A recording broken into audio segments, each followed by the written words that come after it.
Yeah, everybody in the limo. We got my boy Baby Uiie right here.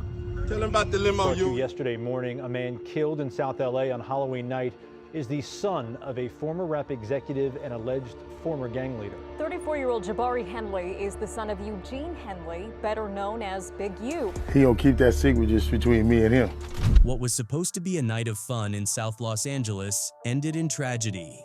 Jabari, Baby Uiie Henley, never made it home on Halloween night.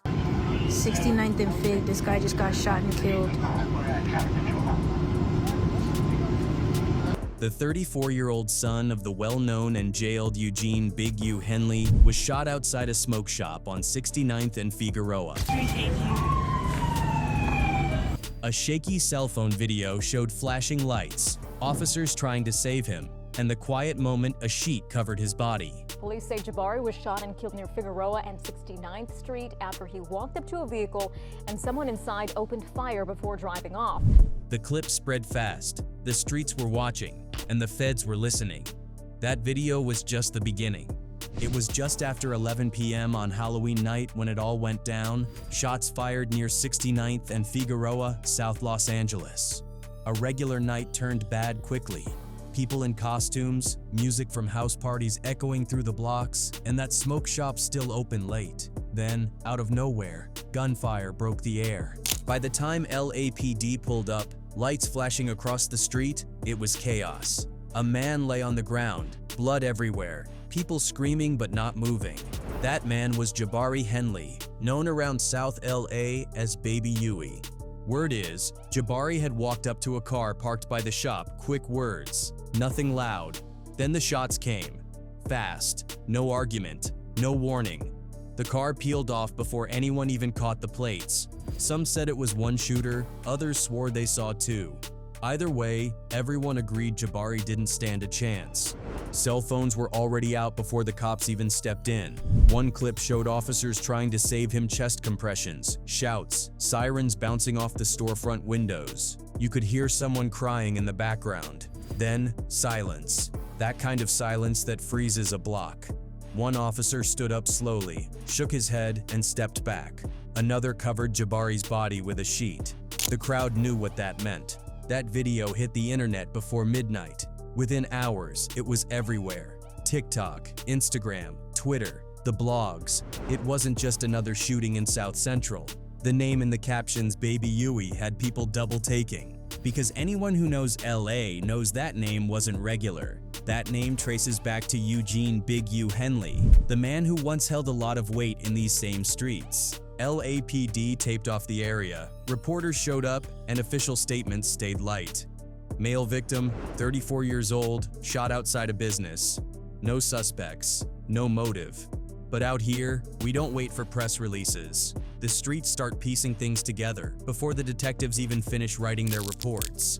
New details on a shooting we first brought you yesterday morning. A man killed in South L.A. on Halloween night is the son of a former rap executive and alleged former gang leader. Rumor has it Jabari knew the person who pulled up on him. Some say it was personal. Others whisper it had to do with moves made years ago, something tied to his father's old connections. Nobody could say for sure. By the next morning, that corner looked different. Candles lined the curb, flowers, photos, spray paint all marking the spot where Baby Uiie fell. People came quiet, heads down, some praying, some just staring at the ground. For the city, it might have been just another crime scene, but for the streets, that name Henley still meant something. Because Jabari wasn't just another victim, he was a reminder that even when you think you've outgrown the game never really forgets you. To understand Jabari, you have to understand the family he came from. The Henleys weren't just known, they were a mix of two worlds. The streets and success, the struggle and the shine. Jabari grew up surrounded by both. On one hand, he had Big U, his father's name that still rings through South Central like a warning and a legend at the same time. On the other, he had his mother and siblings trying to live a life that didn't always fit inside that shadow. People who knew Jabari said he wasn't flashy. He wasn't trying to be the next Big U. He moved calm, confident, always respectful. He understood the code, but tried not to live by it. Yeah, Everybody in the limo. We got my boy Baby Uiie right here. Tell him about the limo, Uiie. Oh man, this is the greatest experience, you know what I'm saying? Really hop out in the trenches, man. With that big body, all black motherfucker, you know what's going on. Still, when your last name is Henley, the streets see you a certain way. Some show you love, some test your name, some just wait for a reason. He tried to make his own path music, studio sessions, staying connected but not caught up. He had talent, and his father's network gave him access. But out here, music and the streets overlap more than people admit. It's hard to chase dreams when your name carries history. His younger brother, Jabari Henley, took a different road. From Crenshaw High to the NFL Los Angeles Chargers. A success story out of South L.A., the kind Big U liked to talk about. Before everything went left, Big U said in an interview, "Dion's my example. I came out to save him. I wanted one of mine to make it." But when he spoke on his older kids, his tone always dropped. He admitted his time inside the years lost meant they faced the streets on their own. Jabari lived through those years, the rough ones, the time when South Central was war-ready and survival meant picking sides. Even when his father tried to rebuild, that early exposure to the life never really left him. So when the news of his death broke, the city felt it. Not just because of who he was, but because of what that family represented, a story caught between redemption and revenge. Streets talk, and everyone's got a version. Some say it's karma, some say it's unfinished business. Others just shake their heads because they've seen this movie too many times before. While one son chased NFL dreams and another laid cold under Halloween lights, their father sat in a federal cell fighting for his life. And when word reached Big U, the energy in LA shifted. Because everyone knew this wasn't just about a shooting. This was about legacy and the cost of carrying one. When the bullets stopped flying that Halloween night, word traveled fast, even behind the walls. Eugene Big U Henley was sitting inside the Metropolitan Detention Center in downtown Los Angeles when the news reached him. He'd been in federal custody since March 19, 2025, locked up, waiting to face what might be the biggest case of his life. Word is, it was his cellmate Loose Cannon, real name Termaine Ashley Williams, also named in the same federal indictment, who broke the news. Cannon calls Big U UNCC, and from what folks close to them say, the two were tight. When Cannon told him that his son had been gunned down on Halloween, everything went quiet. Even in a place where you hear shouts and metal doors all day, silence hits differently. Luce later told a few people they were both heartbroken, just sitting there in disbelief. Said Big U didn't cry, just stared into space for a long time, whispering that God don't make mistakes. But behind that calm, you can only imagine what was boiling. Because outside those walls, rumor has it, the streets were already talking, wondering what this loss would mean, and if something bigger was about to move. Big U's situation was already heavy. The man staring down a 43-count federal indictment, and the feds ain't playing. They painted him as the boss of a so-called mafia-style operation, something they called the Big U Enterprise, a machine that, according to prosecutors, ran from 2010 up until his arrest in March 2025. The paperwork reads like a movie script: racketeering, murder, extortion, fraud, robbery, embezzlement, and tax evasion.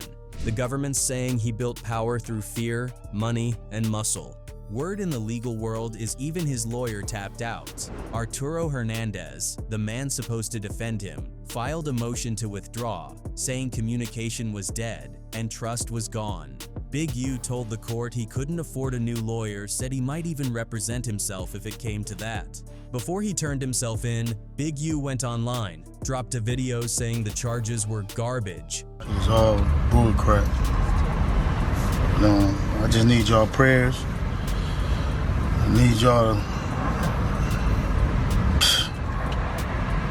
I don't even know what to say. Said it was all because he was black, successful, and tried to help his community. He pointed fingers at industry names, hinting that some were working with the feds. Street talk, and folks said the feds even brought up how Big U claimed he could pull strings with the Orange Man. Yeah, that one to get his case tossed. But Big U insisted that he was only being targeted because of who he is.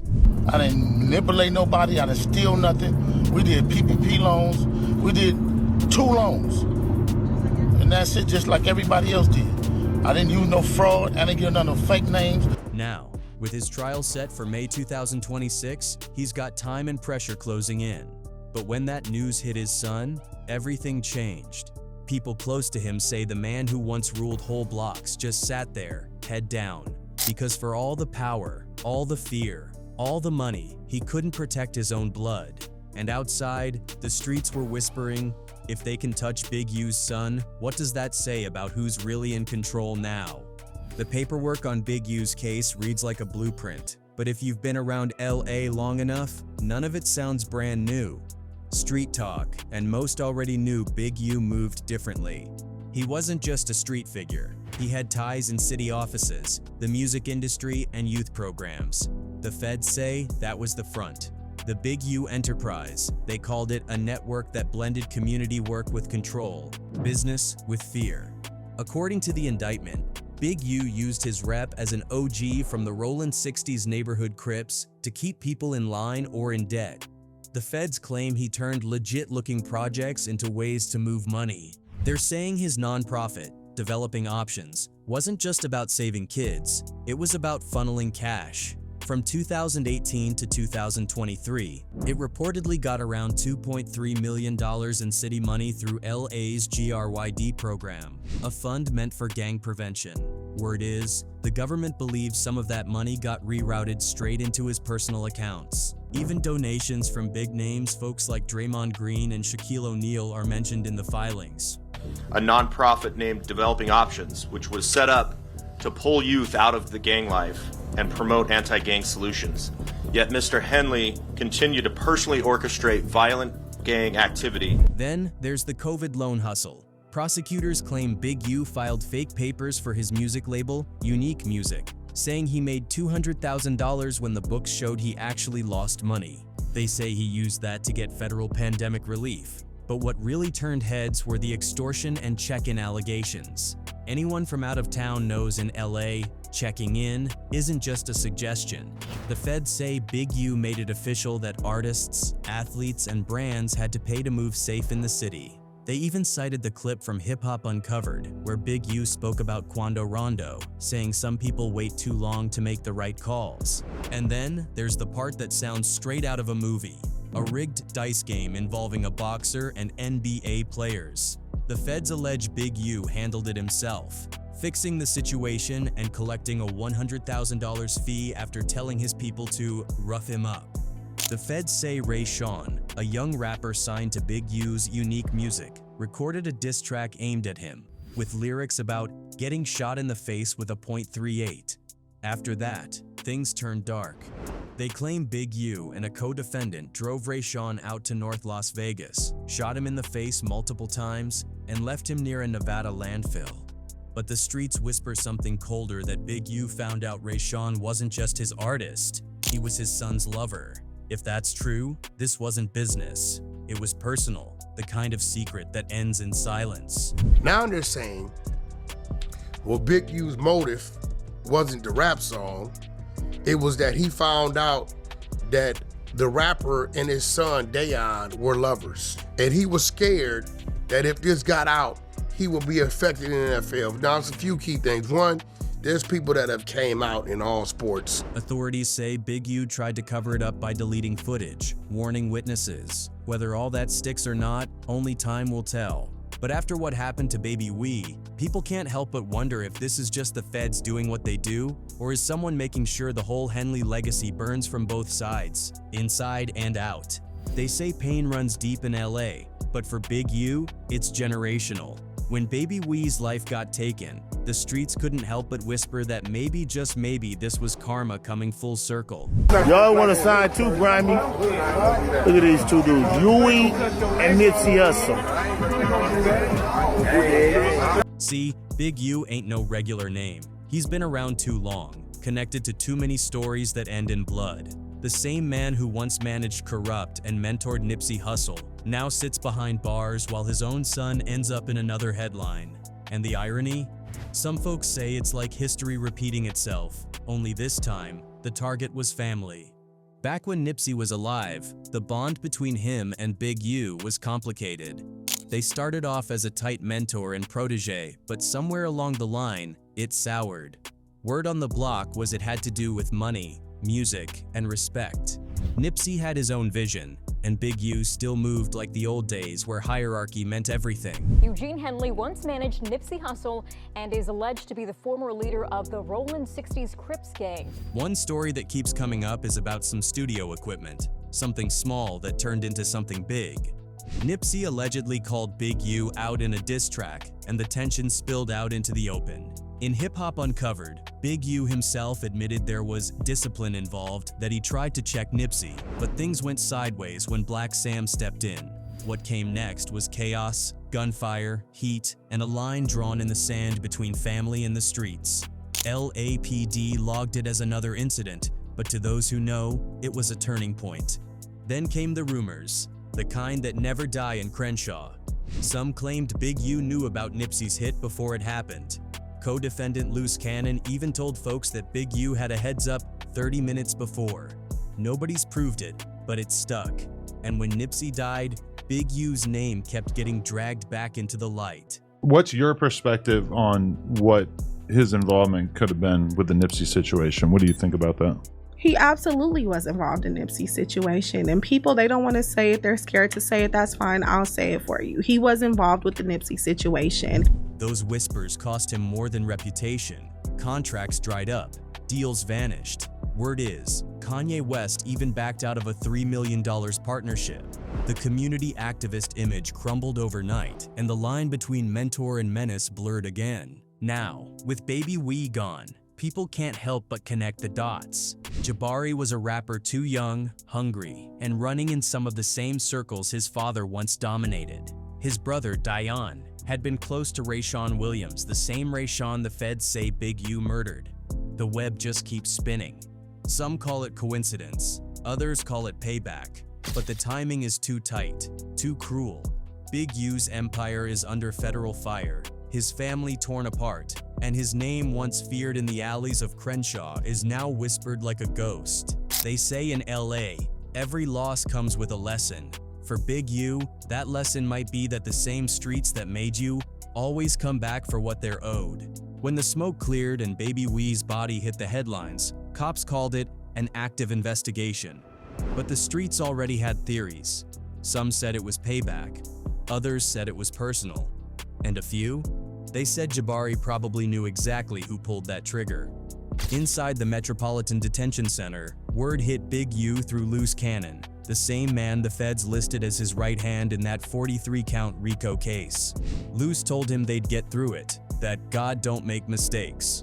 But even God might have a hard time untangling this one. Because while the world mourned Jabari, the feds were tightening the noose. Every move, every call, every piece of money that touched Big U's name was under a microscope. Word is, federal prosecutors stacked up over 20,000 wiretapped calls and conversations that paint a story of loyalty, fear, and control. There's one tape, insiders say, where Big U's voice comes through calm, cold, telling someone not to talk about the Rayshawn thing. If that's true, that one line could sink everything. The feds say that call alone shows Big U still runs things, even from behind bars, and that's why they won't let him out. In court, prosecutors called him the most dangerous man to this case. They said if Big U touched freedom, witnesses would vanish. The judge agreed. No bail, no mercy. Meanwhile, the case keeps growing. FBI agents claim they've got video, text messages, hidden camera footage, even old IG lives pulled from private servers.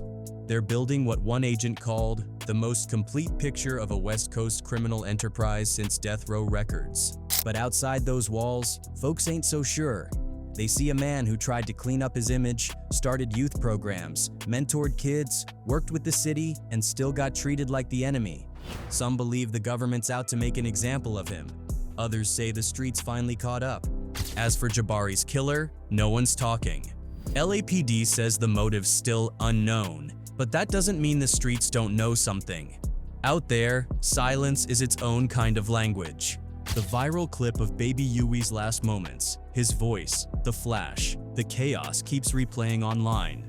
For For some, it's just another tragedy in South Central. For others, it's a warning, a message that no matter how far you rise, the past doesn't let go.